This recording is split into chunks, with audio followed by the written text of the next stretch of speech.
The wind howls like a wounded beast across the jagged peaks of the Sierra Nevada. At 50 years old, William Wynne does to just walk through these mountains. He commands them. His tall, muscular frame, built from decades of Navy SEAL service, cuts through the waist-deep powder. His deep moss-green eyes, framed by weathered crow's feet, squint against the blinding white. He is a man of stone, with a square jawline and a salt and pepper Bayou date cut that matches the frost on his short, boxed beard. Suddenly he stops. His tactical instincts, honed in a dozen theatres of war, scream a warning. 20 yards ahead, a shadow emerges from the blizzard. It isn't a wolf, it is a dog, a cross between a German shepherd and a Labrador, her black and tan fur matted with ice, her ribs visible even from a distance. This is Smokey. She stands with a perfectly upright posture despite her exhaustion, her intelligent dark brown eyes locked onto William S.'s face. She does T bark, she does T growl, she simply stands there, a starving sentinel in the frozen wasteland, blocking the only path down the mountain.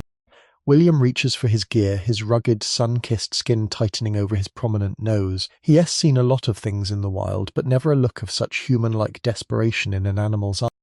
All stories presented on this channel are fictional and are creatively developed based on themes such as courage, loyalty, resilience, and the special bond between veterans and their dogs. William Wynne stands frozen, his broad shoulders tensed. Before we continue this incredible journey of survival and tactical rescue, make sure to subscribe to our channel and hit the like button so you don't miss how this Navy SEAL honors his fallen brother's legacy.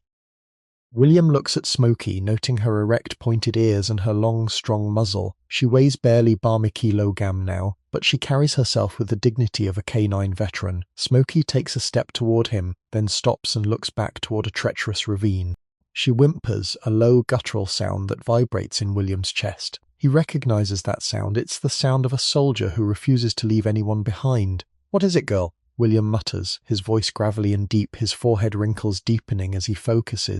Smokey trots a few yards away, stops, and looks back at him again, her tail tucked but her gaze unwavering. She is leading him. William knows he should get back to his cabin before the storm worsens, but the moss-green eyes of the veteran see more than just a stray dog. He sees a mission. He adjusts his pack, his powerful jawline setting in a mask of determination. He decides to follow.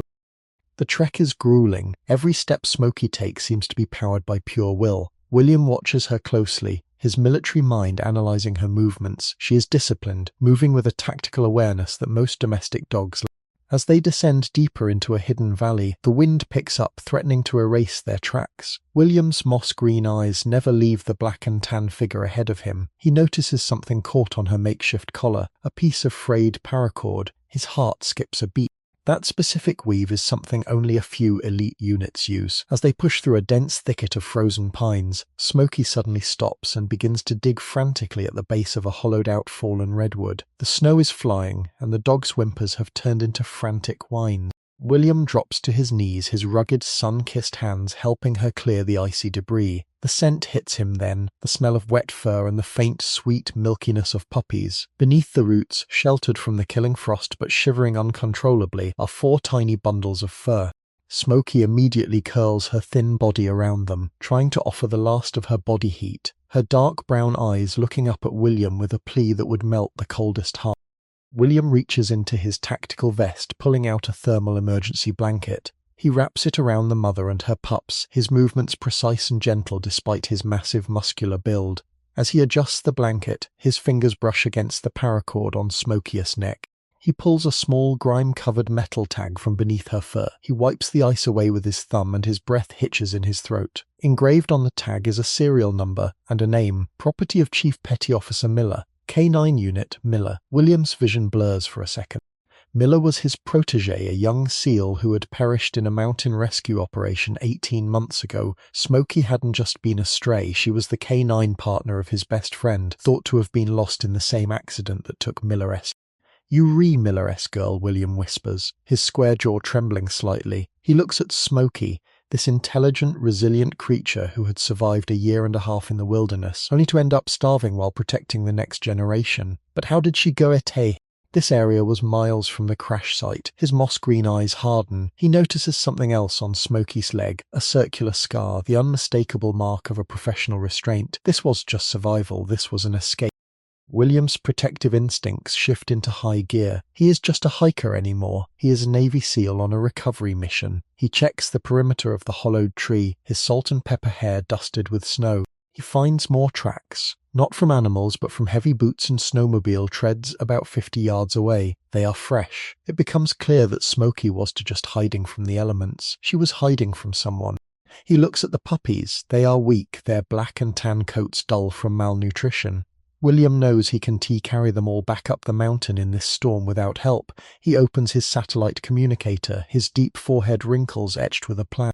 He needs a secure extraction, but he also needs to know who was chasing a hero's dog. He looks back at Smokey, who is licking the face of one of her pups. She looks at him, and for the first time she rests her long muzzle on his knee. It is a gesture of total trust. William Wynne makes a silent vow to his fallen brother. He will protect this family, and he will hunt down whoever dared to put a leash on a warrior. The mission has changed. It's no longer about survival. It's about justice. The wind bites at William's rugged, sun-kissed skin, but he barely feels the cold. His focus is entirely on the snowmobile tracks cutting through the pristine white landscape. These aren't the marks of rangers or rescuers. The erratic patterns and deep gouges suggest a hurried, aggressive search. William adjusts his position, his broad shoulders casting a long shadow against the snow.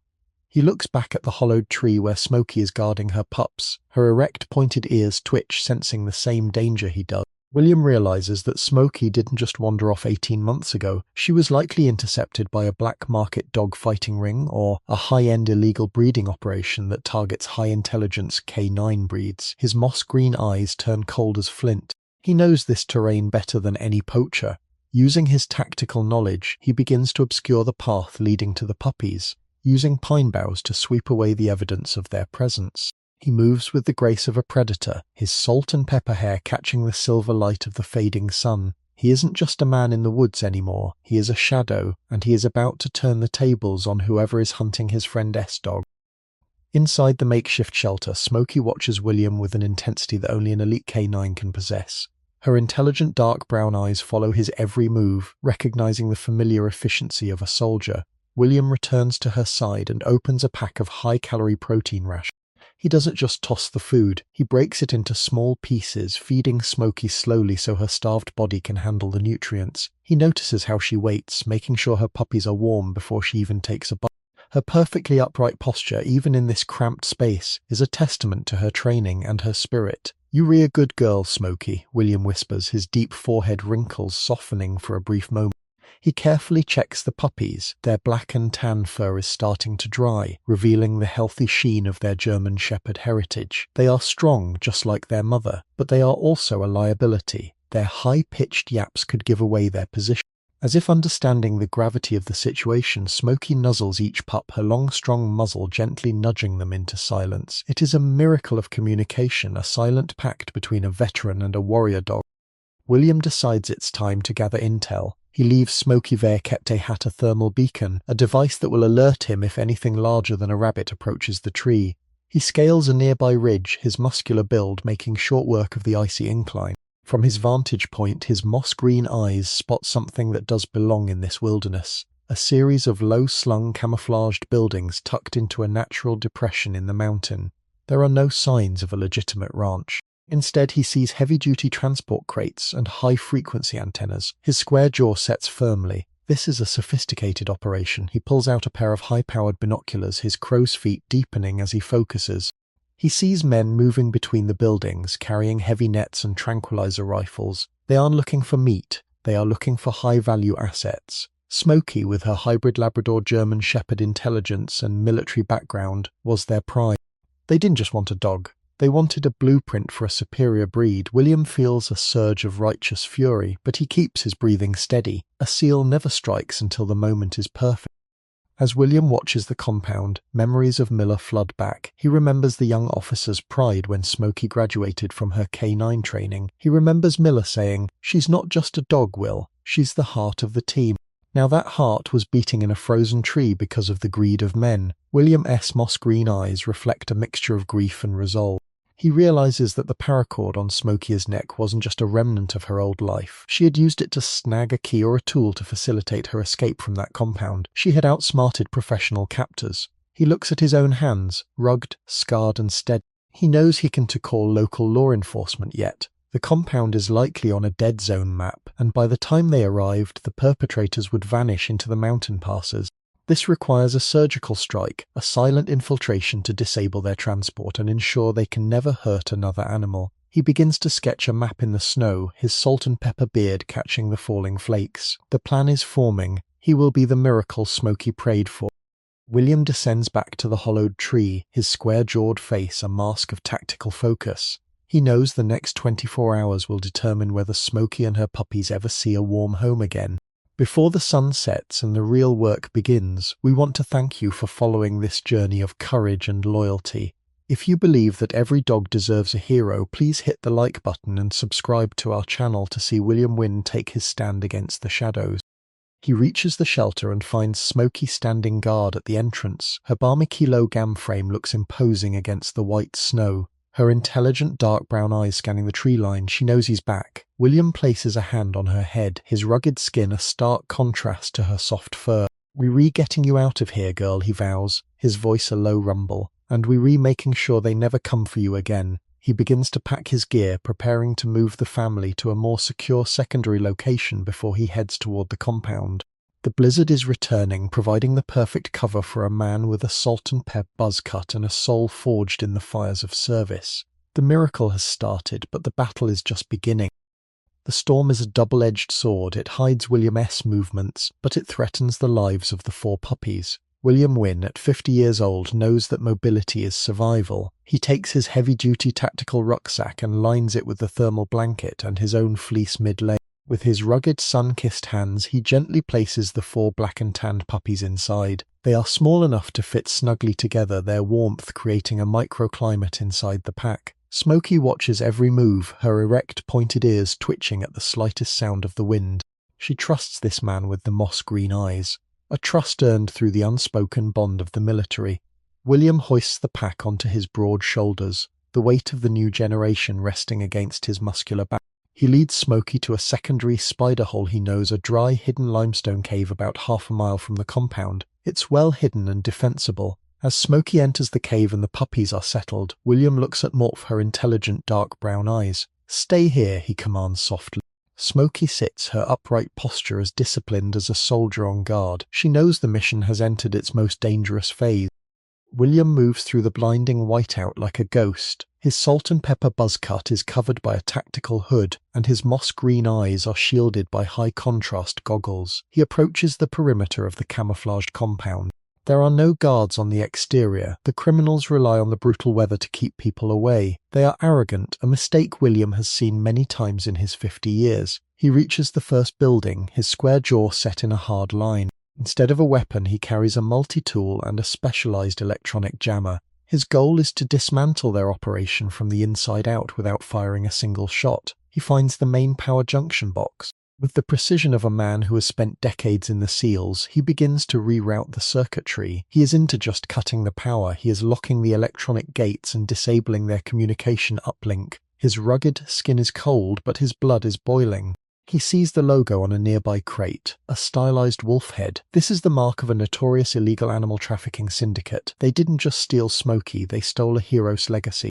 Inside the main facility, the air is thick with the smell of antiseptic and fear. William slips through a ventilation duct, his muscular frame moving with surprising silence. He peers through a grate and his deep forehead wrinkles tighten in anger. Below him, in high-tech stainless steel enclosures, are a dozen other dogs, mostly high-intelligence breeds like Malinois and Labradors. These aren't just pets. They are being reprogrammed and sold to the highest bidders in the underworld as protection assets. William realizes Smokey was their golden goose. Because of her mix of German Shepherd discipline and Labrador loyalty, her pups were worth a fortune. He drops down into the room, his boots making no sound on the concrete. The dogs begin to whimper, sensing a savior. He moves to the central console, his Crow-S feet deepening as he scans the digital manifests. He finds Miller-S name on a source asset file. They had scavenged Smokey from the crasher site while the rescue teams were still searching for survivors. The cruelty of it is staggering. William's moss-green eyes flash with a promise of retribution. William knows he can lead 12 dogs out through a blizzard, but he can ensure the traffickers can follow him or keep their merchandise. He uses his methodical to bypass the electronic locks on all the enclosures, but he keeps the doors closed for just a moment longer. He then moves to the snowmobile bay. These machines are the traffickers' only way in or out of this valley. With tactical efficiency, William removes the spark plugs from each machine and disables the fuel lines. He does destroy them, he simply renders them useless. As he works, his prominent nose catches a scent, gasoline. He notices a backup generator. He adjusts the regulator so it will safely shut down the entire facility's heating system in 1 hour, forcing the traffickers to evacuate to their emergency shelter. He is creating a window of chaos that will allow him to lead the mother and her pups to safety while the criminals are occupied with their failing infrastructure. His square-jawed face remains calm. He is a master of controlled environments, and he has just taken control of theirs. The facility's lights flicker, the first sign of William's sabotage taking effect. He returns to the kennel room and opens the cages. "Go, out the back," he gestures, his voice a commanding whisper. The dogs, sensing their freedom, stream toward the emergency exit he has propped open. They will scatter into the lower woods where a local animal rescue team, alerted by William's pre-programmed emergency beacon, will find them. But William's priority remains Smokey. He exits the building and disappears back into the snowy woods, his muscular legs churning through the drifts. He reaches the limestone cave just as the sun dips below the horizon. Smokey is exactly where he left her, her barmakilogam frame alert and ready. When she sees him, her tail gives a single hesitant wag. William checks the puppies. They are warm and sleeping. "Time to go home, girl," he says, his deep moss-green eyes reflecting the first stars appearing in the clearing sky. He helps Smokey up, her long, strong muzzle nudging his hand in gratitude. They have survived the mountain and the monsters. Now they just have to survive the trek back to civilization. The descent is a test of sheer endurance. William Wynne, though 50 and weathered by years of combat, feels every pound of the puppies on his broad shoulders. The rucksack is heavy, not just with the weight of the 4 lives inside, but with the responsibility he feels toward his fallen friend Miller. His moss-green eyes scan the snowy horizon, looking for any sign of the traffickers who might have managed to get a vehicle running. Beside him, Smokey moves with a limp she didn't have before. The cold is settling into her old joints, but her perfectly upright posture never wavers. She is a soldier through and through. Every few hundred yards, William stops to check on her, his rugged skin flushing from the exertion. He watches her long, strong muzzle as she sniffs the air, her erect, pointed ears swiveling like radar dishes. They are a team now. He realizes that these dogs aren't just animals to be rescued. They are the living remnants of a brotherhood that the mountain tried to swallow. He adjusts the straps of his pack, his powerful jawline tight with a silent promise. They will not sleep in the snow tonight. As the moon rises, casting a ghostly blue light over the Sierra Nevada, William finds a small cedar grove that offers a temporary reprieve from the wind. He sits against a trunk, his muscular frame finally allowing itself a moment of rest. Smokey immediately collapses next to him, resting her head on his thigh. William reaches down his hand, marked by deep forehead wrinkles of concentration, stroking her black and tan fur. In the silence, there is a profound communication. He looks into her intelligent dark brown eyes and sees a reflection of his own life, years of service, the loss of comrades, and the indomitable will to keep moving forward. Smokey lets out a soft sigh, her barmakilogam body relaxing for the first time in what must have been months. William thinks about Miller's laugh, and how much he loved this dog. He realizes Smokey isn't just leading him to save her pups. She is leading him back to a part of himself he thought he'd lost after retiring from the SEALs. The miracle isn't just about survival, it's about the reclamation of a soul. The peace is shattered by a distant sound, the low, rhythmic thrum of a drone. William's moss-green eyes snap open. His tactical training kicks in instantly. The traffickers didn't need snowmobiles to find them. They had eyes in the sky. He quickly pulls Smokey and the puppies deeper into the thickest part of the cedar grove, using the dense canopy to shield their heat signatures. He watches the red blinking light of the drone pass overhead, his square jaw set in a grimace. They are desperate. They know that if William reaches civilization, they're kept by these dogs and the intel he gathered. Their multi-million-dollar operation is finished. He looks at Smokey. She is perfectly still, her intelligent eyes watching the sky. She knows the metal bird is a threat. William realizes he can take the main trails anymore. He has to lead them through the Devil's Slide, a steep, rocky path that even experienced hikers avoid. It's a gamble, but it's the only way to lose a drone in the thermal shadows of the cliffs. The path is a nightmare of slick ice and loose shale. William uses his tactical knife to dig steps into the frozen earth. his muscular build strained to the limit. He carries the pack on his front now, protecting the puppies with his own body in case he falls.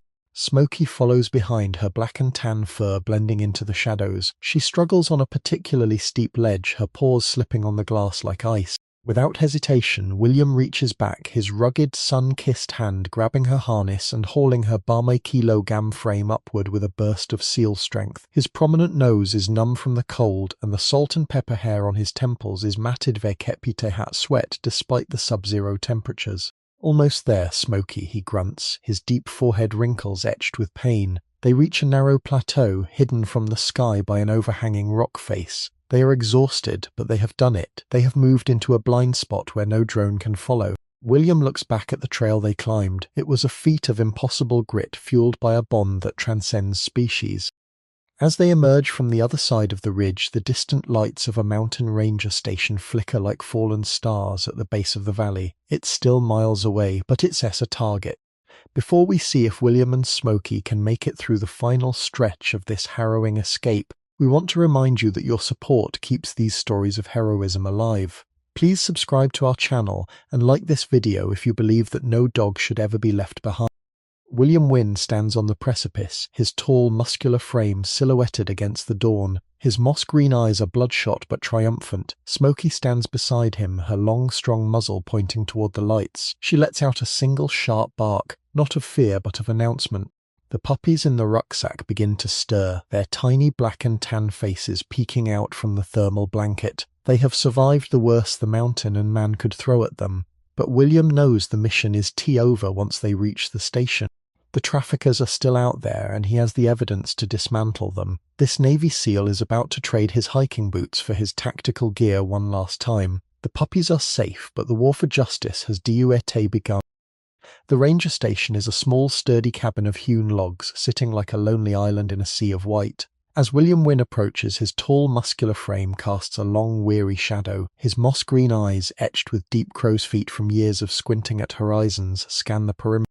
The station appears dark, but as he nears the porch, his tactical instincts remain on high alert. Smokey stays close to his hip, her kilogram frame moving hat a slight stiffness, her intelligent dark brown eyes never stopping their surveillance. William reaches the door and finds it locked, but a Navy SEAL doesn't need a key. With a precise, controlled movement of his broad shoulders, he applies pressure to the frame and the lock clicks open. Inside, the air is stale but significantly warmer. He carefully lowers the rucksack, placing the 4 black and tan puppies on a rug by the cold hearth. His rugged, sun-kissed skin is pale from the wind, but his square jaw remains set. He needs to find a way to signal the authorities before the traffickers realize their drone has lost the target. William moves to the station's radio console, his prominent nose twitching at the scent of old coffee and dust. He discovers the main power is out, likely a result of the same storm he just navigated. However, his military buzz cut hides a brain that thrives on problem-solving. He locates a backup hand crank generator. As he turns the handle, his muscular arms ripple under his salt and pepper hair, the physical strain of the last bomb-mitam hours finally showing in the deep forehead wrinkles that line his brow. Beside him, Smokey sits hat, her perfectly upright posture watching the sparks of life return to the radio's display. She is the picture of canine discipline. Finally, the radio crackles to life. William does to use a standard emergency channel. He enters a coded frequency used by veteran networks. "This is Trident Sow," he says, his voice a gravelly rumble. "Mott have the asset and the package. Location, Sector Bon outpost. Immediate extraction required. The wolf is hunting. He knows his old team will understand. The wolf is the trafficking syndicate and the asset is Miller's legacy." While waiting for a response, William tends to Smokey. He finds a first aid kit and a stash of emergency water. He gently wipes the ice from her long, strong muzzle, his rugged hands moving with a tenderness that contradicts his powerful jawline and imposing build. Smokey licks his hand, her dark brown eyes filled with an ancient, silent gratitude. Suddenly, Smokey's erect, pointed ears swivel toward the window. She lets out a low, vibrating growl, the kind that starts in the belly. William is on his feet instantly.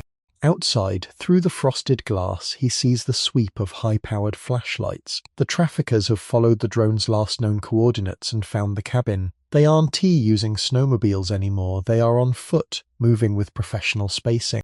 William realizes they aren't just poachers. They are likely ex-mercenaries hired by the syndicate. He looks at the puppies, who are huddled together, and then at Smokey.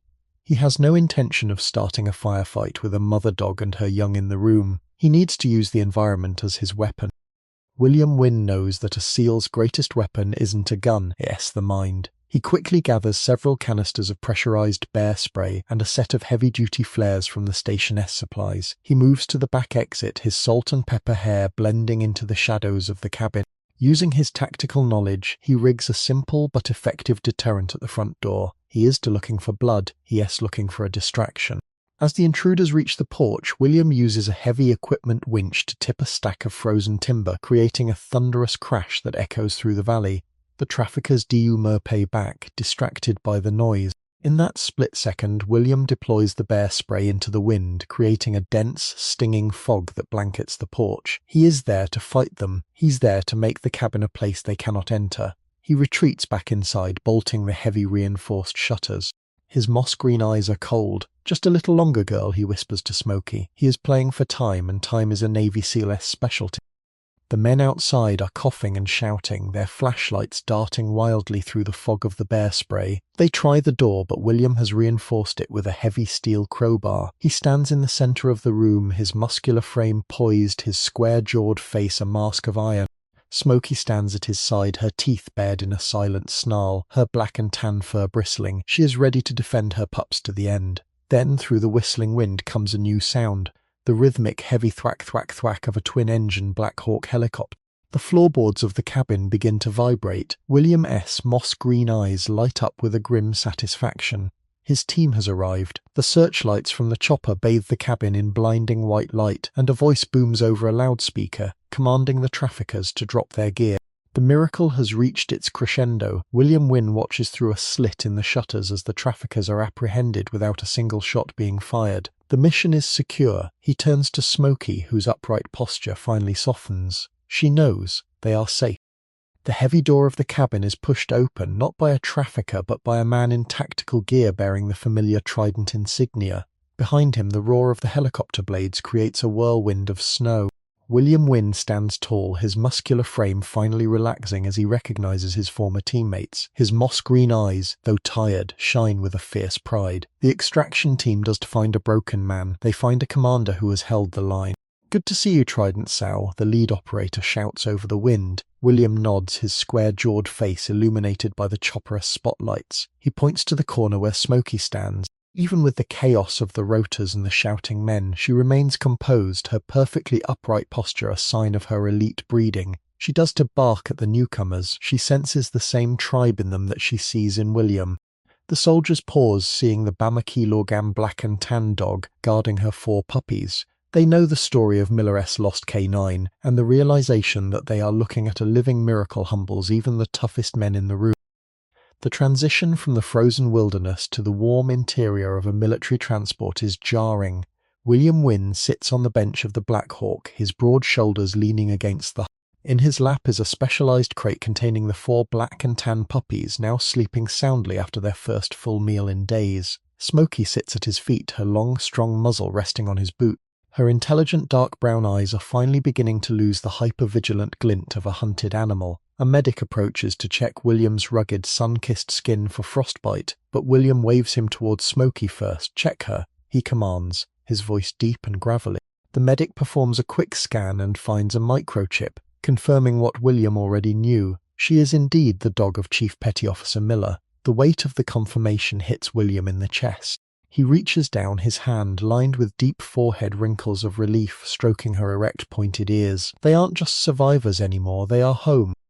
Justice is a dish best served verkepte hat military precision. While William and Smokey are being whisked to safety, the intel William gathered from the compound is already being put to use. His moss-green eyes had captured every detail of the manifest, and his silent sabotage of the communication uplink had trapped the Syndicate S data in a loop. Within hours, federal agencies move in on 3 different states, dismantling the illegal animal trafficking network that had plagued the region for years. William Wynne, though 50 and retired, had single-handedly provided the smoking gun needed to shut them down. No shots were fired and no blood was shed. The operation was a masterpiece of tactical infiltration. Back at the base, William watches the news reports on a small monitor, his square jaw set in a quiet smile. He had promised Smokey they would never come for her again, and as a Navy SEAL, he always keeps his word. The Wolf Syndicate is no more, and the forest is finally quiet. 6 months later, the Sierra Nevada mountains look different, no longer a battlefield, but a sanctuary. William Wynn stands on the porch of his rugged ranch, his tall, muscular build framed by the sunset. His salt and pepper hair has grown out slightly, and the crow's feet around his moss-green eyes are now more from smiling than squinting. On the lawn, 4 sturdy, energetic black and tan young dogs are racing each other. They have the intelligence of German shepherds and the boundless energy of Labradors. Smokey stands in the center of the yard, her Barmy-kilogram frame healthy and sleek, her upright posture as regal as ever. She isn't a starving dog on a snowy peak anymore. She is the matriarch of the ranch. William walks down the steps, his prominent nose catching the scent of pine and fresh grass. He whistles a sharp, clear note, and all 5 dogs stop instantly, looking at him with unwavering loyalty. He has trained them not for war, but for companionship and protection. The miracle that began in a blizzard has blossomed into a new life. In the quiet of the evening, William Wynn walks to a small memorial he built on a hill overlooking the valley. It is a simple stone marker with the name Miller engraved on it. Smokey follows him, as she always does, her intelligent dark brown eyes reflecting the golden hour. William places a hand on the stone, his rugged skin warm from the sun. "We did it, brother," he whispers, his deep forehead wrinkles softening. He looks at Smokey, then at the 4 puppies who are now nuzzling his legs. This story wasn't just about a starving dog or a tactical rescue. It was about a miracle of the spirit. It was about a Navy SEAL who refused to let a brother's legacy die in the cold. As the sun dips below the horizon, William Wynn, the Namayi-Aro Lurde warrior with the square jaw and moss-green eyes, finally finds peace. He has saved a family, honored a friend, and found a reason to keep moving forward. The mountain may be cold, but the bond between a veteran and his dog is a fire that can never be extinguished. The miracle is complete. The Channel, the Dog, and the Veteran is a storytelling platform created for entertainment, inspiration, education, and the promotion of positive emotional values. All stories presented on this channel are fictional and are creatively developed based on themes such as courage, loyalty, resilience, and the special bond between veterans and their dogs. The content does not represent real individuals, actual events, or documented cases. Any resemblance to real people, animals, or events is purely coincidental.